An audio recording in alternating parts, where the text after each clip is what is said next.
ଯେଉଁ ହାତ ଦିନେ ସାଇକେଲ ମରାମତି କରି ପରିବାରର ପେଟ ପୋଷୁଥିଲା, ସେହି ହାତ ଆଜି କିନ୍ତୁ ଗର୍ବର ସହକାରେ ନିଜ ଝିଅର ସ୍ୱର୍ଣ୍ଣ ପଦକ ଧରିବା ପାଇଁ ନାହିଁ। ଦିନକୁ ମାତ୍ର 300 ଟଙ୍କା ରୋଜଗାର କରୁଥିବା ଜଣେ ସାଧାରଣ ସାଇକେଲ ମେକାନିକର ଝିଅ ନିଜର ସ୍ୱପ୍ନକୁ କେବେ ସାକାର କରିବ ବୋଲି ସେ ଭାବିନଥିଲେ। ଅଭାବ ଥିଲା, ମାଟି ଘର ଥିଲା, କିନ୍ତୁ ଝିଅର ଆଖିରେ ଥିବା ବଡ଼ ସ୍ୱପ୍ନକୁ ଦେଖିବା ପାଇଁ ବାପାଙ୍କ ହୃଦୟ ସବୁବେଳେ ବଡ଼ ହିଁ ଥିଲା। ଝିଅର ଆଣ୍ଠୁରେ ଆଘାତ ଲାଗିବା ବେଳେ ନିଜ ସାମର୍ଥ୍ୟ ଅନୁସାରେ ତାଙ୍କୁ ଦିଲ୍ଲୀ ନେଇ ଚିକିତ୍ସା କରାଇଥିଲେ। ଆଜି ସେହି ଝିଅ କମନୱେଲ୍ଥରେ ସୁନା ଜିତିଛି, କିନ୍ତୁ ଏହି ଖୁସି ଦେଖିବା ପାଇଁ ବାପା କିନ୍ତୁ ନାହାନ୍ତି। ତେଣୁ ଅସ୍ମିତାଙ୍କ ହାତରେ ଥିବା ଏହି ସ୍ୱର୍ଣ୍ଣ କେବଳ ଏକ ପଦକ ନୁହେଁ, ଏହା ହେଉଛି ଜଣେ ବାପାଙ୍କ ଅସୀମ ତ୍ୟାଗ, ଭଲ ପାଇବା ଓ ଅଧୁରା ସ୍ୱପ୍ନର ସବୁଠାରୁ ସୁନ୍ଦର ଉତ୍ତର। ମାଟି ଘରୁ କମନୱେଲ୍ଥ ଗେମ୍ସର ସ୍ୱର୍ଣ୍ଣ ପଦକ ପର୍ଯ୍ୟନ୍ତ ଅସ୍ମିତା ଦେଙ୍କ ଯାତ୍ରା କେବଳ ଏକ କ୍ରୀଡ଼ା ସଫଳତାର କାହାଣୀ ନୁହେଁ, ବରଂ ଏହା ଜଣେ ବାପାଙ୍କ ତ୍ୟାଗ, ସଂଘର୍ଷ ଓ ଝିଅ ଉପରେ ଅତୁଟ ବିଶ୍ୱାସର କାହାଣୀ। କମନୱେଲ୍ଥ ଗେମ୍ସରେ ସୁନା ଜିତିବା ପରେ ଅସ୍ମିତା ନିଜ ଦିବଂଗତ ବାପାଙ୍କୁ ଏହି ସଫଳତା ସମର୍ପିତ କରି କହିଛନ୍ତି, ମୋ ବାପା ଆଜି ଏହା ଦେଖିପାରୁନାହାନ୍ତି, କିନ୍ତୁ ଏହି କମନୱେଲ୍ଥ ସ୍ୱର୍ଣ୍ଣ ପଦକ ତାଙ୍କରି ହିଁ ପାଇଁ। ଅସ୍ମିତାଙ୍କ ବାପାଙ୍କର ପ୍ରାୟ 7 ମାସ ପୂର୍ବରୁ ବ୍ରେନ୍ ଷ୍ଟ୍ରୋକ୍ରେ ମୃତ୍ୟୁ ହୋଇଥିଲା। ସେ ଜଣେ ସାଇକେଲ ମେକାନିକ ଭାବରେ କାମ କରୁଥିଲେ ଏବଂ ଦିନକୁ ମାତ୍ର ପ୍ରାୟ 300 ଟଙ୍କା ପାଖାପାଖି ରୋଜଗାର କରୁଥିଲେ। ଅତ୍ୟନ୍ତ ସୀମିତ ଆୟ ସତ୍ତ୍ୱେ ସେ ତ୍ରିପୁରାର ଏକ ଛୋଟ ଗାଁର ମାଟି ଘରେ ପରିବାରକୁ ପାଳିଥିଲେ ଏବଂ ଝିଅର ସ୍ୱପ୍ନକୁ ସବୁବେଳେ ସମର୍ଥନ କରିଥିଲେ। ଅସ୍ମିତାଙ୍କ କ୍ରୀଡ଼ା ଯାତ୍ରାରେ ମଧ୍ୟ ବାପାଙ୍କ ଭୂମିକା ବେଶ ଗୁରୁତ୍ୱପୂର୍ଣ୍ଣ ଥିଲା।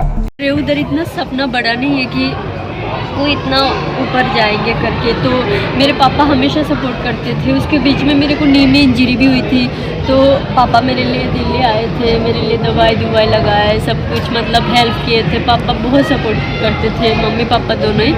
मम्मी को कम ही समझ आता है, पर पापा मेरे बहुत सपोर्ट करते थे। बट अचानक मेरे पापा ब्रेन स्ट्रोक से डेथ हो गई थी 2025 दिसंबर में। तो उसके बाद मुझे लगा सब कुछ ख़त्म हो गया, मैं कुछ नहीं कर पाऊँगी।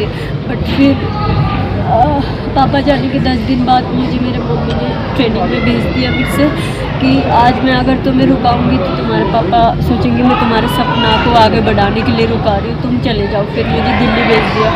फिर मैं अपने हॉस्टल चली गई साई भोपाल में, तो मैं उधर ट्रेनिंग कर। और साई भोपाल ने भी मुझे बहुत मतलब सपोर्ट किया है। Thank you so much Sai coach Yashpal Solanki को थैंक यू सो मच। उन्होंने मुझे बहुत सपोर्ट किया और मेरे जो सीनियर विजय यादव है उन्होंने भी मुझे बहुत सपोर्ट किया। और जो मेरे छोटे टाइम के कोच हैं बीना देवनाथ, मेरे डिस्ट्रिक्ट कोच एंड मेरे स्टेट कोच मानिक लाल, प्रणब सर, उन लोगों ने मुझे बहुत सपोर्ट किया है।